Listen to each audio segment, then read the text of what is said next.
আলিফ, আলিফ আপনাকে যুক্ত করা হলো, বলেন আপনি। জি ভাইয়া, আসসালামু আলাইকুম। বলেন। জি ভাইয়া, আমি তো আপনাদের এখানে নতুন, আজকে দেখলাম। তো অ্যাকচুয়ালি আমি বুঝতে পারতেছি না, মানে কি আপনাদের কাছে কি প্রশ্ন করব, নাকি আপনার কি ইসলামের পক্ষে নাকি বিপক্ষে কি ধরনের কথা বলবো বুঝতে পারতেছি না। তাহলে তো একটু অন্য ভিডিওগুলা দেখে টেখে আগে একটু একটু আগে আইডিয়া আপনাকে করেন। যুক্ত করেছিল না ভাই? আপনি বলতেছিলেন যে খাচ্ছেন।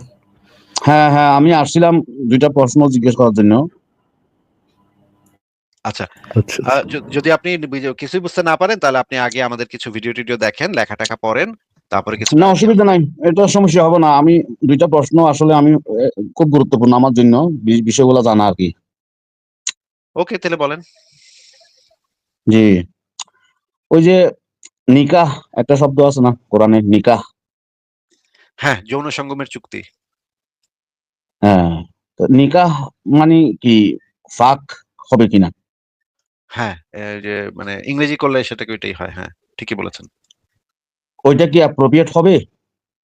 হ্যাঁ, ওইটাই, ওই শব্দটাই ইংরেজিতে করলে ওইটাই শব্দটা ওইটাই হয়। তো ওইটা যদি ধরি, তাহলে অন্য জায়গায় গিয়ে তো আমি সমস্যায় পড়ে যাব। আচ্ছা আলিফ ভাই, একটু বলেন তো ভাই, একটু সূরা ফাতিহাটা একটু বলেন তো। সূরা ফাতিহা, জি। আলহামদু শরীফ সেটা? সূরা নাস বলেন, সূরা নাস। কুল আউযু বিরাব্বিন নাস সেটা? জি জি। জি, কুল আউযু বিরাব্বিন নাস, বে রাব্বিন নাস, মালিকিন নাস, ইলাহিন নাস, মিন আচ্ছা শাররিল ঠিক, ওয়াসওয়াসিল খান্নাস। Good enough. Okay fine.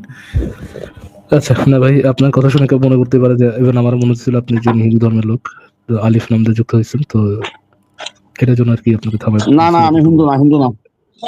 আমি একেবারে দাড়ি টুপিওয়ালা মুসলমান। দেখছেন? দেখছেন? দেখা যায়? না, আপনার চেহারাটা দেখান না ভাই, ভিডিওটা অফ করে রাখেন। ফারাজ ভাই, হ্যাঁ, মনে হচ্ছে একেবারে নুরানি চেহারা। নুরানি চেহারা, খুবই সুন্দর। আলী ভাই হ্যাঁ, বলেন তাহলে, আলী ভাই আপনার প্রশ্নটা বলেন তাহলে আরেকবার একটু। এখন আপনাদের এর আগে যে আলোচনাটা আমি শুনতেছিলাম ভাইয়ের সঙ্গে, আসলে শুনে বিমোহিত হয়ে গেছি। তো এখানে আপনারা যদি অনুমতি দেন, একটা কথা বলি ওই বিষয়ের উপর। হ্যাঁ হ্যাঁ, বলেন। জি জি, তো ওইখানে আসলে রাসূল সাল্লাল্লাহু আলাইহি সাল্লাম বিচারের দায়িত্ব দিয়েছিলেন সেই গোত্রের থেকে, যিনি ধর্মীয় গুরু ইহুদিদের, না ভাই, যিনি ভুল ইসলাম বলতেছেন, কবুল করেছিলেন, ভুল বলতেছেন, ভুল আব্দুল্লাহ বলতেছেন, ভুল আব্দুল্লাহ বলতেছেন বিন আপনি। সালাম। আপনি একেবারেই ভুলভাল বলতেছেন। আপনি বলতেছেন বনু কুরাইজা গোত্রের ঘটনা, আপনি বনু মুস্তালিক গোত্রের সাথে প্যাচ খাওয়ায় ফেলাইছেন। ও সেখানে আপনি ঠিক ভুল আছে ঠিক আছে, বলছেন। সরি সেখানেও সরি আপনি সরি, ভুল আমার ভুল বলছেন। হয়ে গেছে। সেখানেও আপনি ভুল বলছেন। সেই ব্যক্তির নাম ছিল সাদ ইবনে মুয়াজ। এই নামও ভুল বলছেন। আরো বলুন, যেটা বলছেন সেটা হইতেছে সেই ব্যক্তি ইহুদি ছিল না, সেই ব্যক্তি ছিল এক মুসলিম, যিনি ছিলেন মুহাম্মদের সবচাইতে প্রিয় সাহাবীদের একজন। মুহাম্মদের সবচাইতে প্রিয় সাহাবী দুইজন হইল, একজন ওমর, একজন সাদ ইবনে মুয়াজ। এই দুইজন সাহাবীর একজন ছিলেন সেই সাদ ইবনে মুয়াজ, যার মৃত্যুতে আল্লাহর আরশ কাঁপা উঠছিল। আপনি ভাই কিছুই জানেন না, না জেনে কেন বলতেছেন এরকম হুদাই, মানে উল্টাপাল্টা কথা, যেগুলো আপনি জানেন না সেগুলো নিয়ে কথা বলেন না, কেন ভাই? ওইটা আমি একটা মাহফিলে শুনছিলাম, একটা হুজুরের মুখে, যে আব্দুল্লাহ ইবনে সালাম নামের একজন ওই সাদ ইবনে ইসলাম। মুয়াজ, সাদ ইবনে মুয়াজ। তাইলে মনে হয় ঘটনা দুইটা হয়ে থাকবে। যাই হোক, না, ওই ঘটনা ঘটনা ২ টা না ভাই। ঘটনা এই এক ঘটনা হইতেছে, এই তাদের বনু কুরাইজা গোত্রের উপরে যখন মোহাম্মদ আক্রমণ করছিল, তখন সাদ ইবনে মুয়াজকে দায়িত্ব দেওয়া হয়েছিল। যদিও আগে থেকেই সিদ্ধান্ত নিয়ে রাখা হয়েছিল, মোহাম্মদ আগে থেকেই সিদ্ধান্ত নিয়ে রাখছিল যে সবাইরে মেরে ফেলামু। সেইটাই পরে সাদ ইবনে মুয়াজ সেটা বলছে যে সবাইরে মেরে ফেলতে হবে। পুরুষদেরকে সবাইরে মেরে ফেলতে হবে। মেয়ে এবং শিশুদেরকে গনিমতের মাল হিসেবে বিক্রি করে দিতে হবে বা দাসী করতে হবে। আলী ভাই, আপনি যেহেতু, আপনাকে তাহলে একটু জিজ্ঞেস করি, আপনি এখন একটা উত্তর দেন যে আপনার কি মনে হয় যে একটা গোত্রকে ধর্ম বিশ্বাস না করার কারণে আক্রমণ করা এবং তাদের মা বেটিকে গনিমতের মাল হিসেবে তুইলা বন্দি করে তুইলা নিয়ে আসা এবং তাদেরকে যৌন দাসী হিসেবে ব্যবহার করা, এই জিনিসটা নৈতিকভাবে কি একসেপ্টেবল নাকি একসেপ্টেবল না? এটা তো সূরা আনফালের ৫৮ নম্বর আয়াত যদি দেখি, তোমাদের সঙ্গে যারা চুক্তিবদ্ধ তারাও চুক্তি ভঙ্গ করলে তাদের চুক্তি তাদের দিকে ছিঁড়ে ফেলে দাও। তাদেরই মতো হয়ে যাও তোমরা। এই যে আনফালের 58, তারপরে আপনার সূরা নেসার 51, যে তারা গিয়ে মক্কার কাফেরদের সঙ্গে ওই যে পুতলিকদের সঙ্গে ওইখানে গিয়ে যে বললো তোমরা মুসলমানদের চেয়ে অনেক ভালো, সরল পথে আসো। এই যে মদিনার সনদ ব্রেক করা, ষড়যন্ত্র করা,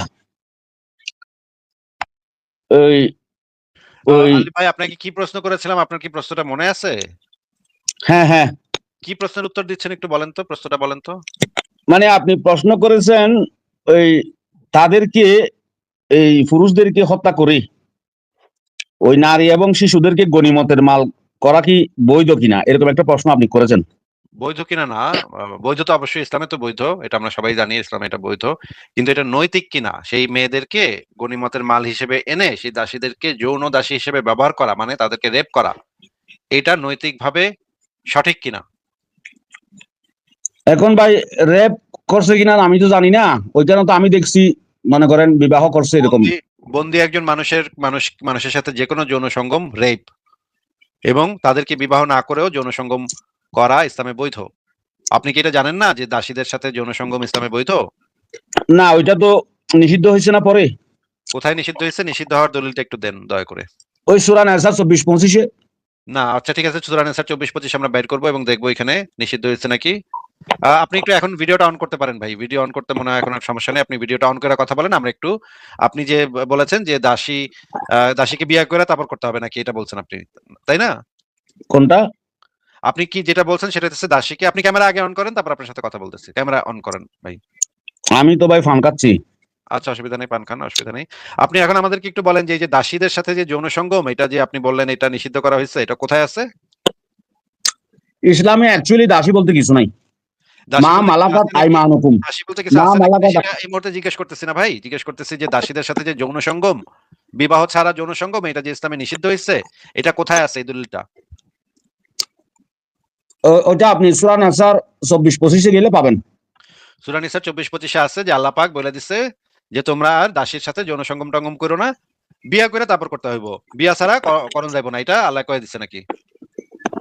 হ্যাঁ হ্যাঁ, আচ্ছা ঠিক আছে, আমরা তাহলে বাংলাদেশের কিছু প্রখ্যাত আলেম ওলামার বক্তব্য এখন একটু আগে শুনে নিই, যে আপনার কথার সাথে বাংলাদেশের প্রখ্যাত আলেম ওলামারা তো একমত না। আমরা একটু দেখিয়ে বাংলাদেশের প্রখ্যাত আলেম ওলামারা কি বলে, তারপর আমরা হাদিসও দেখবো, নবী মোহাম্মদ কি করছে না করছে সেটা আমরা হাদিস থেকেও দেখবো।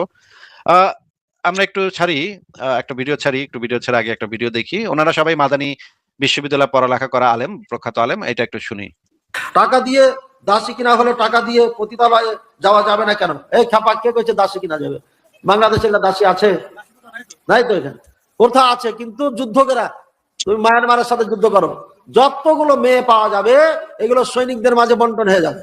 কথার কথা, আমি কমান্ডার পেয়ে গেলাম 50টা, কথা বুঝছো? তো আমি খুব যে 10টা রাখতে পারবো, এখানে একটা বাড়ি, ওখানে একটা বাড়ি, এখানে 4টা রুম, ওখানে মনে হয় 5-6টা রুম, ওখানে খুব যে 10টা রাখা যাবে, আর বেশি স্পেস নাই আমার কাছে। তাহলে আরো 40টা কি করবো? তখন এটা বিক্রি করতে পারবো, এটা পণ্য হিসাবে। এটা কেন? এরা কাফের, এরা আল্লাহর দুশ্মন, রসুলের দুশ্মন, দ্বীনের দুশ্মন, এদেরকে লাঞ্ছিত জীবন যাপন করতে হবে। তাদের লাঞ্ছিত জীবন যাপন করানোর জন্য ইসলাম এটা বৈধ করে দিয়েছে। কিন্তু আপনার আমার স্বাধীন মেয়েকে এটা করা যাবে না, হারাম। এবং জান্নাতে যেতে পারবে না কেউ যদি, তাও কি মুক্ত মেয়েকে দাসী বানিয়ে বিক্রি করে, মুক্ত ছেলেকে হুর, স্বাধীন ছেলে মেয়েকে যদি দাসী বানিয়ে বিক্রি করে, তাহলে জান্নাতে যাবে না, জান্নাতের পণ্য পাবে না, অড়া বানিয়ে আছে। কিন্তু কাফেরদের মেয়েদেরকে দাসী বানিয়ে রাখতে পারবেন, এটা বাজারে বিক্রিও হবে, কোনো সমস্যা নেই, জায়েজ আছে। কেন? তাদেরকে এই লাঞ্ছিত জীবন মেনে নিতে হবে, এই জন্য যে তারা আল্লাহ দুশ্মন, রসুলের দুশ্মন, দ্বীনের দুশ্মন, বুঝেছেন? এই জন্য লাঞ্ছিত জীবন তাদের জন্য। আচ্ছা, উনি হচ্ছেন মদিনা বিশ্ববিদ্যালয় থেকে ইয়া হওয়া একজন প্রখ্যাত আলেম, ওনার নাম হচ্ছে শায়েখ মুখলেস বিন আরশাদ মাদানী। এবার আমরা আমাদের বাংলাদেশের প্রখ্যাত আলেম আহমদুল্লাহ, তার বক্তব্য একটু শুনি, কি বলে সে। কৃতদাসের সাথে সহবাস সংসার করা ইসলামী শরীয়ত মতে যাবে কিনা?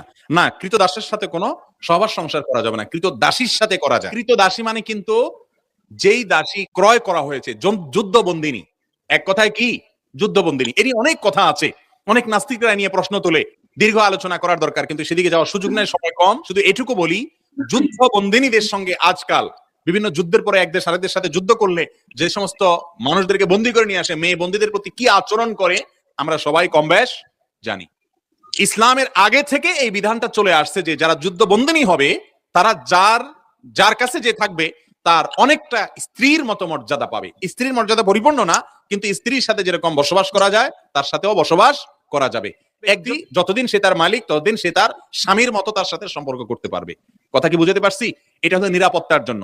এখানে ডিটেল যদি বলতে চাই, একজন মেয়ে আরেক দেশের মেয়ে যুদ্ধে বন্দী হয়ে আসছে দেশে, কোন একজন সৈনিকের অধীনে আছে, এই লোক অথবা অন্য কোন লোক তাকে পাশবিক নির্যাতন করবে এবং কোনভাবে সে নির্যাতনের শিকার হবে, এটাই হলো বাস্তবতা। ঠিক না ঠিক? আরেক দেশি মাজলুম অথবা বন্দিনী অথবা আচ্ছা, এটা আমরা শুনলাম। আহমদুল্লাহ কি বলে সেটাও শুনলাম। এবার আমরা শুনি ডক্টর আবু বকর জাকারিয়ার বক্তব্যটা শুনি দেখি। দাস বা দাসী কাকে বলে? দাস দাসী হচ্ছে ওই সমস্ত লোকেরা যুদ্ধের ময়দানে কাফেররা হেরে গেছে। কাফের মুসলমান কোন দাস দাসী হয় না, মুসলিম কোন দাস দাসী হয় না, কাফেররা হেরে গেছে। হেরে যাওয়ার পরে তাদেরকে যখন নিয়ে আসা হবে, রাষ্ট্রপ্রধান তাদেরকে 3 ব্যবস্থা করতে পারে। একটা হচ্ছে যে মুসলিমদের কেউ ওদের দেশে আছে আটকা, ওদের বিনিময় করতে পারে, বন্দি বিনিময় বলে এটাকে, এইটা একটা। আরেকটা হচ্ছে না, এটা নয়, টাকা দাও ছুড়ে যাও, তুমি 1 লাখ টাকা দিবে, 10 লাখ টাকা দিবে, তুমি ছুটে চলে যাও, এটা পারে রাষ্ট্রপ্রধান, এটা করতে পারে। আরেকটা হচ্ছে না, আমাদের খাদেম দরকার, আমাদের এখন কি দরকার, বাচ্চাদের খাদেম দরকার, গ্রাম খাদেম হিসাবে এদেরকে দাস দাসী হিসেবে নিতে পারে, তখন এটা তার রাষ্ট্রপ্রধানের অনুমতিক্রম হয়ে থাকে। বুঝে আসছে? মুসলিম এরপরে তারা ইসলাম গ্রহণ করলেও দাসে থেকে যাবে, ইসলাম গ্রহণ করলেও তখন দাসে থেকে যাবে। বুঝে আসছে কথাটা? কারণ তারা একটা অন্যায়ের কারণে, কুফুরের কারণে তারা দাসত্বের ভিতরে পড়েছে। এরপর ইসলাম গ্রহণ করলেও দাস থেকে, যদি না তাদেরকে বিভিন্ন কারণে তাদেরকে মুক্ত করা হয়। কোন কোন কারণে মুক্ত করা হয়? কেউ যদি শপথ করে, শপথের কাফারা হিসেবে মুক্ত করে, কেউ যদি জিহার করে, জিহারের কাফারা হিসেবে মুক্ত করে, এরকম কেউ যদি হত্যা করে, হত্যার কারণে মুক্ত করে, বিভিন্ন কারণে মুক্ত করার কথা হাদিসে আসছে। কিন্তু ইমানদারদের কথা আলাদা আসছে, ইমানদার দাসকে মুক্ত করার কথা বলা হচ্ছে। কাফের দাসকে মুক্ত হয় না, যদি তার ঘরে সন্তান হয়ে যায় সে মুক্ত হয়ে যায় শরীয়তের দৃষ্টিতে। কাফের দাসকে মুক্ত হয় না, যদি তার ঘরে সন্তান হয়ে যায় সে মুক্ত হয়ে যায়। আচ্ছা, আলিফ ভাই, আমরা কি আপনার বক্তব্য যেটা বলেন, আপনি তো বললেন ইসলামে দাস দাসী নাই, তারপর আবার বললেন যে ইসলামে দাসীর সাথে নাকি যৌনসঙ্গম করা যায় না, এগুলোর সাথে তো আলেমদের বক্তব্যের কোনো মিল পাইতেছি না, কোনোই আগামাথা বুঝতেছি না। আপনার কথা সঠিক নাকি এই আলেমদের কথা সঠিক? আরেকটা বক্তব্য শুনি দেখি কি বলে। হলো স্ত্রী, আরেক হচ্ছে দাসী। দাসী কারা? বর্তমান সমাজে দাসী মালিক কেউ না, আমাদের কারো কাছে দাসী নাই। আমরা নিজেরাই নিজেদের তকদিরের মধ্যে আঘাত করেছি। এটা আমাদের মালিক হওয়ার একটা সাবাব ছিল, কিন্তু যেই ওয়ে থেকে দাসীর মালিক হওয়া যেত, আমরা সেই ওয়েটা রাস্তাটাকে বন্ধ করে দিয়েছি। এটা ছিল একমাত্র আল্লাহ সুবহানাহু ওয়া তাআলার পথে সংগ্রাম, জিহাদ করা। জিহাদের মাধ্যমে আমরা যদি পরাস্ত করতে পারতাম কাফেরদেরকে, তাহলে ওদের মহিলাদেরকে দাসী করে গ্রহণ করা যেত। আর এটা অনেক কল্যাণ আছে। এটা শুধু ভোগের কারণে গ্রহণ করতাম তা কিন্তু নয়। যেই সমস্ত মহিলারা এখন ফ্রিডম ভাবে চলাফেরা করতেছে, এরা যদি মুসলিমদের আন্ডারে চলে আসে, আল্লাহ সুবহানাহু ওয়া তাআলা এদেরকে দাসী বানিয়ে এদেরকে হত্যা করে দিতে আল্লাহ চাইলে বলতে পারতো যে এদেরকে হত্যা করো পুরুষদের মতো, কিন্তু কেন করেনি? আল্লাহ সুবহানাহু ওয়া তাআলা এদের উপরে দয়া করেছে, এরা দাসী হয়ে থাক, হতে পারে এই দাসী অবস্থায় ইসলাম গ্রহণ করে নেবে তোমাদের চরিত্র দেখে, না তো পেয়ে গেল, মুক্তি পেয়ে গেল। এটা বড় একটা রিজন ছিল। তো যাই হোক, নাস্তিকরা সবসময় ভিন্ন অ্যাঙ্গেল দিকে নিলেন, কিন্তু আল্লাহ সুবহানাহু ওয়া তাআলার হিকমা বড় ব্যাপক। আল্লাহ সুবহানাহু ওয়া তাআলা বলছেন এই দাসী তোমাদের জন্য হালাল করা হলো, কিন্তু যেহেতু দাসী এখন আর নাই, এটা আবার যখন আমাদের তকদিরে আসবে তখন জায়েজ হবে। তো দাসী কারা এটা বলতে গিয়ে বলেছিলাম। আচ্ছা, আলিফ সাহেব, আপনি কি এই বক্তব্যগুলো শুনতে পেয়েছেন? জি শুনেছি ভাইয়া। আচ্ছা, এই আলেমরা সবাই বলতেছে ইসলামে দাস দাসী আছে এবং দাসীদেরকে পাইলে তাদের সাথে যৌনসঙ্গম করা যাবে, বিয়ে ছাড়াই যৌনসঙ্গম করা যাবে, কোনো সমস্যা নাই, এটা ইসলামের বিধান। আপনি কইতেছেন যে এগুলো তো ইসলামে নিষিদ্ধ হয়ে গেছে। সূরা নিসার কি 24-25 নম্বর আয়াতে নাকি এটা বলা আছে যে আজ থেকে আর কোনো দাস দাসী বলে কিছু নাই, সবাই সমান। এবং আরেকটা কথা বলা আছে যে দাসীর সাথে যৌনসঙ্গম করা যাবে না, শুধুমাত্র বিয়ে ছাড়া আর কারোর সাথে যৌনসঙ্গম করা যাবে না। এটা আপনি বলছেন, এটা একটু দেখাই, মানে আপনি কি নিজে পড়ছেন কোরআন কখনো? একটু বলেন তো। আমি এমনি ওয়াইসও শুনছি, আবার একটু দেখছিও। আচ্ছা, ওয়াইজে শুনছেন, একটু দেখছেনও। আচ্ছা ঠিক আছে, এই আরো অনেক ভিডিও আমার কাছে আছে, অনেক ভিডিও আছে। মুহাম্মদের যে একজন দাসী ছিল যার সাথে মুহাম্মদের কখনো বিয়ে হয় নাই, মারিয়া কিপ্তিয়া, তার পেটে যে মুহাম্মদের একটা বাচ্চা পয়দা হয়েছিল ইব্রাহিম নামে, এটা কি আপনি জানেন? হ্যাঁ জানি। তাহলে মুহাম্মদ যদি দাসীর সাথে যৌনসঙ্গমটা ইসলামে হারাম হয়ে থাকে, তাহলে মুহাম্মদ যে দাসীর পেটে বাচ্চা পয়দা হয়েছিল কেমনে ভাই? মানে এটা কি ভুলে ঢুকে গেছিল? মারিয়া কিপ্তিয়ার পেটে কি ভুলে ওই বাচ্চাটা ঢুকে গেছিল? না, ওইটা হচ্ছে আপনার মুহাম্মদ সাল্লাল্লাহু আলাইহি সাল্লামের শরীয়ত ভিন্ন, উম্মতের শরীয়ত ভিন্ন। আচ্ছা, মানে এটা কোথায় লেখা আছে যে মুহাম্মদ একলা খালি দাসীর সাথে লাগালাগি করতে পারবে, আর কেউ করতে পারবো না? এটা কোথায় লেখা আছে? ওইটা আপনি ওই পাবেন, কোরআনেই পাবেন, যে কোন নারী যদি নিজেকে রসুলের কাছে সমর্পণ করে দেয়। না, সেটা ভিন্ন জিনিস, সেটা দাসী হিসেবে না। দাসীদের সাথে যে যৌনসঙ্গম, সেটা কোথায় বলা আছে? না আমি যেটা বলতেছি ওই সূরা সম্ভবত 51 নম্বর আয়াত একটা আছে মনে হয়, আপনি সূরা 50 আযাবের নম্বর কথা না? সূরা আযাবের কথা বলতেছেন, সূরা আযাবের 50 থেকে 56 নম্বর আয়াতের কথা বলতেছেন। কিন্তু আমি সেটা নিয়ে কথা বলতেছি না ভাই। আমি বলতেছি যে এই যে দাসীর সাথে যে নবী করতো এবং সাহাবীরাও করতো, হযরত আলীও করতো, হযরত ওমর করতো, হযরত ওসমান করতো, সবাই তো দাসীর সাথে করতো। সেগুলো সব দলিলপত্র আমার কাছে আছে তো ভাই। আপনারা কে কইছে যে শুধুমাত্র নবীর জন্য এই দাসীর সাথে কড়াকড়ি, এটা শুধু নবীর জন্য ছিল? এটা আপনি কোথায় পাইছেন এটা? না আপনি এখন যেটা বলতেছেন সেটা হচ্ছে মোতার কথা বলতেছেন, মোতা। না, না, মুতার কথা আমি বলতেছি না। আমি দাসীর কথা বলতেছি। দাসী ওইটাই আর খলিফাতুল কি। মাল হিসেবে মেয়ে পাইতো। ওইটাই আর কি না ভাই। মুতা হইতেছে ভিন্ন জিনিস আর দাসী হইতেছে ভিন্ন জিনিস। ওইটাই বললে তো হইব না ভাই। না না, আমরা যে মোতা বলি এটা মাতা মুতা বুক করা। এটা দাসীর কথা, দাসী আর মুতা ভিন্ন জিনিস ভাই। আপনারা কে কইছে দাসী মুতা, এটা কে কইছে আপনারে? না না, আমি সেটা বলতেছি না, আমি মাতা তাহলে আপনি শব্দটার মুতা এখানে আনলেন কেন? মুতা এখানে মুতা নিয়ে তো কথা বলতেছি না। মুহাম্মদ এবং তার সাহাবা একরাম সবাই দাসীর সাথে যৌন সঙ্গম করতো বিবাহ ছাড়া। সবাই করতো। হতে পারে কিন্তু আমি সূরা আপনাকে এই নিসার আলেম, আপনি যে 24-25 বললেন যখন নাযিল হয়েছে, ইসলামে কোনো দাসী নাই, ইসলামে কোনো দাসী নাই, সেটা রেফারেন্স কোথায় ভাই? ইসলামে তো দাস প্রথাকে আপনার নিরুৎসাহিত করেছে তো, ফাখুর না, রাকাবাত। না, আপনি বলেছেন, একটু আগে বলেছেন, এখন আবার বলতেছেন নিরুৎসাহিত করেছে। নিরুৎসাহিত আমি জিজ্ঞেস করিনি। আমি জিজ্ঞেস করেছি যে আপনি একটু আগে বললেন যে ইসলামে দাসী বইলা কিছু নাই। সেটার দলিলটা কোথায়? ওইটার দলিল হচ্ছে যে আপনার ওই মা মালাকাত আইমানুকুম শব্দ ব্যবহার করেছে। যে শব্দই ব্যবহার করুক, আমি যদি কুত শব্দটা ব্যবহার করি এবং কুত দিয়া যদি আমি আম বুঝাই, তাহলে তো আমি বুঝাবো আমি কুত দিয়া। মনে করেন না না, মনে করেন এই এ, আপনার নাম আপনি আলিফ রাখছেন, তাই না? এখানে আলিফ জি। নাম দিয়ে আসছেন না? আপনার আসল নাম নিশ্চয়ই আলিফ না, নাকি? না না, আমার আসল নাম আলিফ না। আচ্ছা, এখন যদি আমি কই আলিফ ভাই কি অবস্থা, তাহলে আপনারই তো বুঝাইলাম, এই আলিফ দ্বারা তো আপনারই বুঝাইলাম, নাকি? হ্যাঁ হ্যাঁ।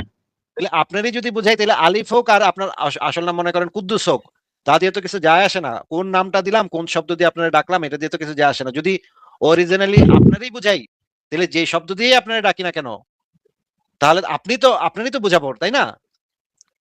না, এটা আমাকে যেটা আপনি এখন বলছেন আলিফ নামে বা এটা না, ওহির সঙ্গে এগুলা যায় না। ওহি আপনাকে ওহি ওহি কহি না ওহি সেটা জিজ্ঞেস করিনি তো ভাই। যেটা জিজ্ঞেস করেছি যে দাস শব্দটা দাস থাকুক আর মা মালাকাত আইমানহুম থাকুক, যদি জিনিসটা একই বোঝায় যে যেই নারীরা তোমাদের অধীনস্থ এবং তোমরা তাদের মালিক, তাদের সাথে তোমরা চাইলে তাদেরকে বিক্রিও করে দিতে পারো, তাদেরকে বিছানায়ও নিতে পারো, এরকম যদি থাকে তাহলে তো তারা তো দাসী তো হইলো।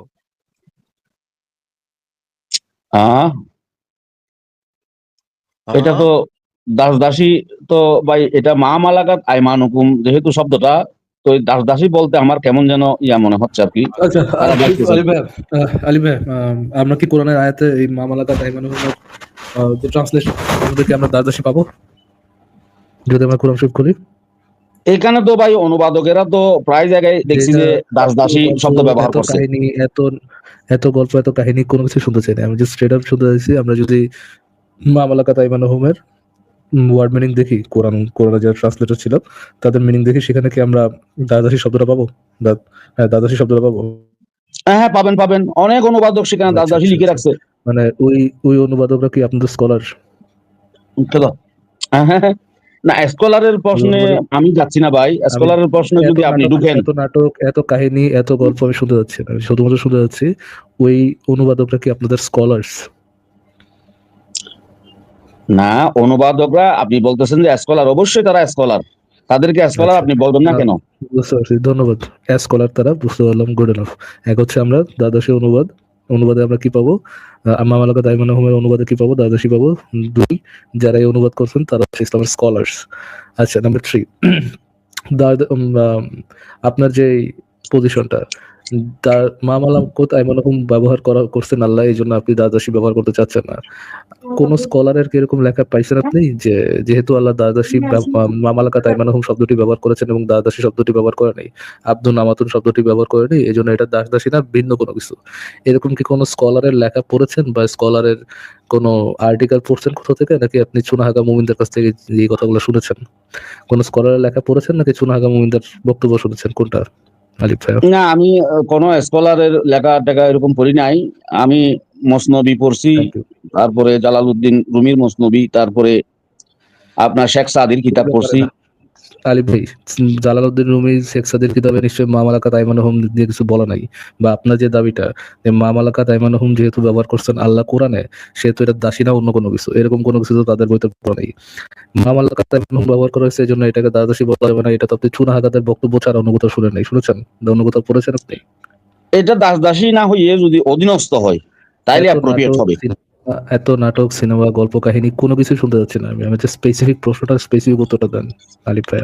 আমি বলতে চাচ্ছি আপনারা যদি মনে করেন না আলিফ ভাই, শুনেন আমি তাহলে কোশ্চেনটা আরেকবার লাস্ট টাইম রিপিট করতেছি।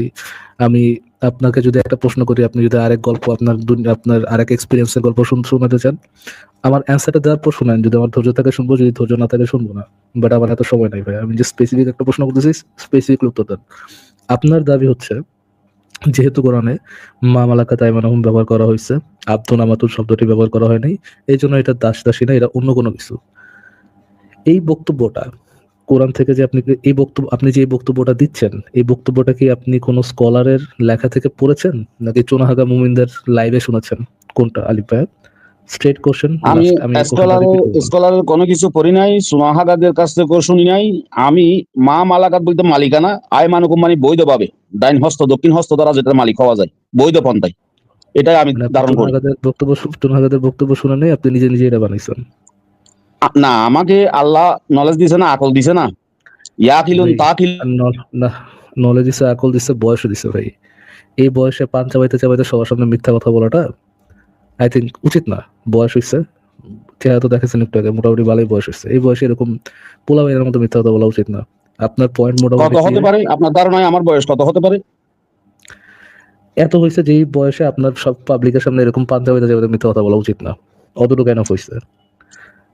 দেখেন আপনার যে ইনিশিয়াল পয়েন্ট, আপনার পয়েন্টগুলো আমি বলে দিচ্ছি। প্রথমত, আপনাদের স্কলারসরা কোরআনের ট্রান্সলেশন করার সময় মা মালাকাত আইমানুহুমের ট্রান্সলেশন করেছেন দাদাসী।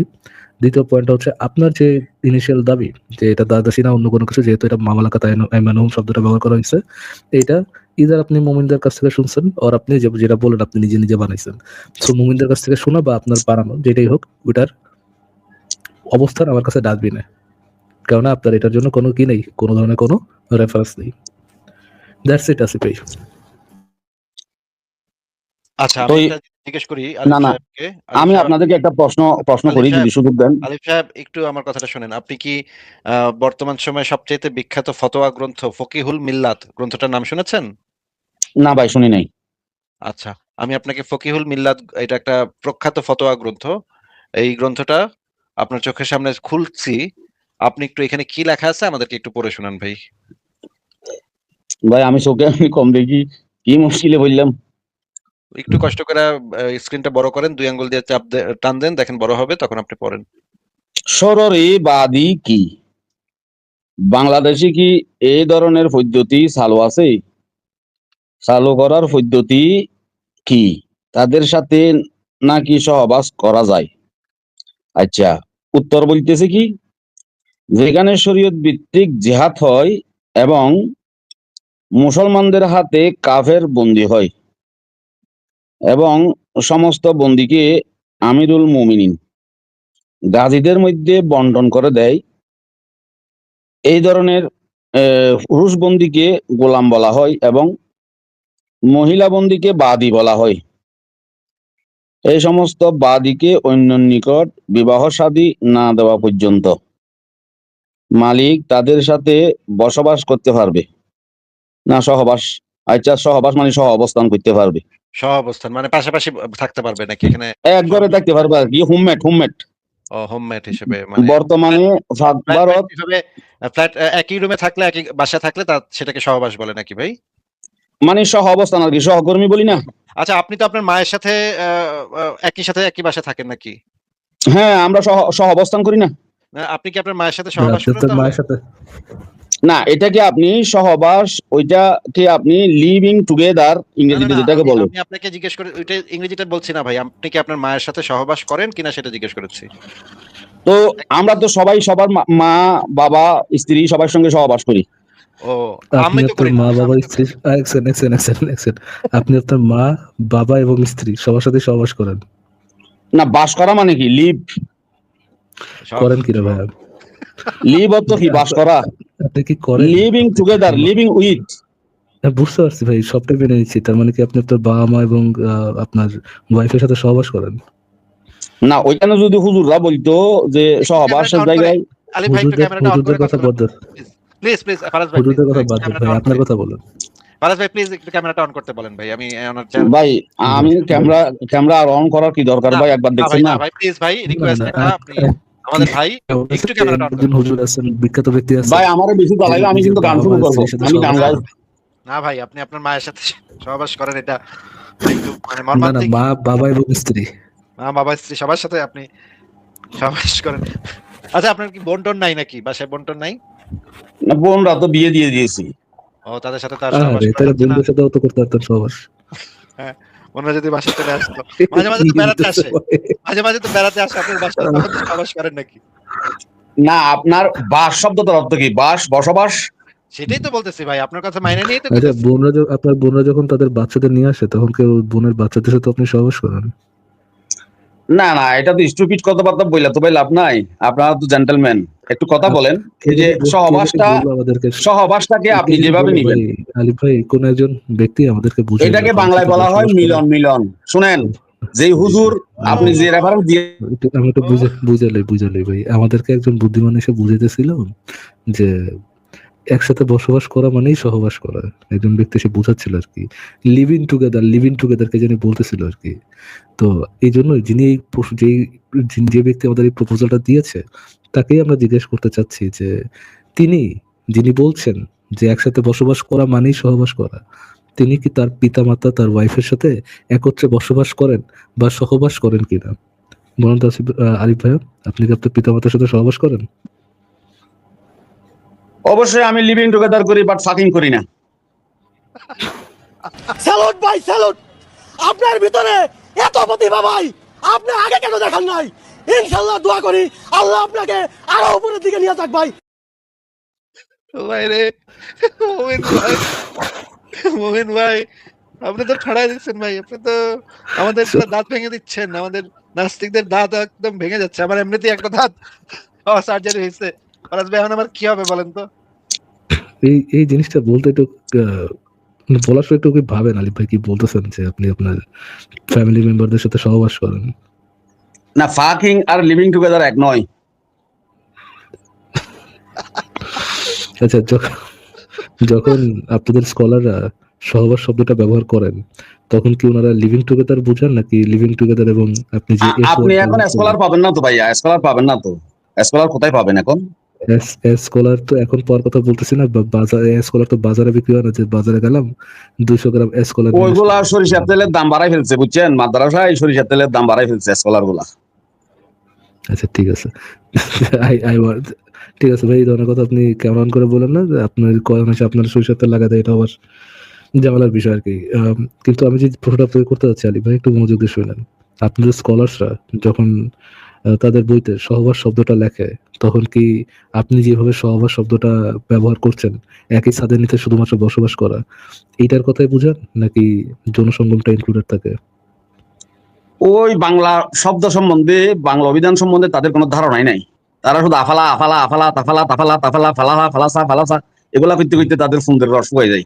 আচ্ছা, এগুলা অনুবাদ করে বাংলাতে একটা ট্রান্সলেশন করবে অন্য ভাষায়, অ্যাপ্রোপ্রিয়েট শব্দটা পর্যন্ত ব্যবহার করতে জানে না। আপনি আপনার প্রশ্নটা এড়াই যাচ্ছেন। তারা সহবাস বলতে তারা যেটা মিন করতে যাচ্ছে বা বুঝাইতে চাচ্ছে সেটার মধ্যে কি যৌনসঙ্গম ইনক্লুডেড নাকি যৌনসঙ্গম ইনক্লুডেড না? হ্যাঁ, তারা সেটাই বুঝাইতে চেয়েছে যে মিলন করতে পারবে, শব্দটা মিলন না লিখে বলছে যে সহবাস করতে পারবে। তো হয়ে গেল ভাই, এত নাটক করা তো দরকার নেই। তারা বুঝাচ্ছে, মানে আপনাদের স্কলাররা বুঝাচ্ছে। আমার বয়সটা শোনাই দিবেন, প্রয়োজন আমার ব্যক্তিগত লিঙ্ক দেবো, আমার সাথে যোগাযোগ করতে বললেন। হ্যাঁ, অবশ্যই আমরা মদিনা বিশ্ববিদ্যালয়ের যারা শিক্ষক তাদের সবাইকে বলবো আজকে যে বাংলাদেশের আলিফ ভাই, ওনার সাথে যোগাযোগ করে ইসলামটা ভালো করে ওনার কাছ থেকে বুঝে লন। কারণ আপনারা তো মদিনা বিশ্ববিদ্যালয়ের শিক্ষক হয়েছেন, তো কি হয়েছে, আপনারা কি ইসলাম বেশি বুঝেন? আপনারা তারা যদি ভুল করে সাধারণ মানুষ বিভ্রান্ত হয়ে যাবে। হ্যাঁ, সেটাই। আমরা অবশ্যই সৌদি মানে শরিয়া কাউন্সিলকে আমরা অবগত করব যে বাংলাদেশের আলিফ সাহেবের কাছ থেকে যেন ইসলামটা ভালো করে বুঝে লয় ওনারা, কারণ ওনারা তো বোঝে না। ফারাজ ভাই, আমি কি তাহলে আজকে বিদায় নেই? আপনি যদি লাইভটা কন্টিনিউ করেন তাহলে আমি পরে আবার যুক্ত হব না, আর যদি না শেষ করে দেন তাহলে তো হইলই। না, বিদায় নিয়ে আজকে ভাইয়া ইনশাল্লাহ আপনাদের সঙ্গে ফারাজ ভাইয়ের সাথে কথা বলছি, আমি একটু ফারাজ ভাইয়ের সাথে কথা বলছি। ফারাজ ভাই, আমি কি তাহলে আজকে বিদায় নিব? ঠিক আছে আসিফ ভাই, ওকে, তাহলে বিদায় নিতে হবে। ঠিক আছে, যদি আপনি কন্টিনিউ করেন তাহলে হয়তো পরে যুক্ত হইলেও হইতে পারি। আপনি করেন তাহলে। Good night. ওকে, ঠিক আছে ভাই, গুড নাইট। জি আলিফ ভাই, আপনি কি আর কিছু বলবেন? না ফারাজ ভাই, ধন্যবাদ। আপনাদেরকে পাইছি, মাঝে মাঝে আসবো, যদি অ্যাড করেন কথা হবে, অসুবিধা নাই। তবে আমি নিকা নিয়ে একটি কথা আজকে আর হলো না, এটা আগামীকাল বলবো, আগামী দিন বলবো অন্য কোনো সময়। সে পর্যন্ত ভালো থাকেন, ঠিক আছে, দোয়া করবেন। ফি আমানিল্লাহ। জি ফি আমানিল্লাহ, ভালো থাকেন তাহলে ভাই, গুড নাইট।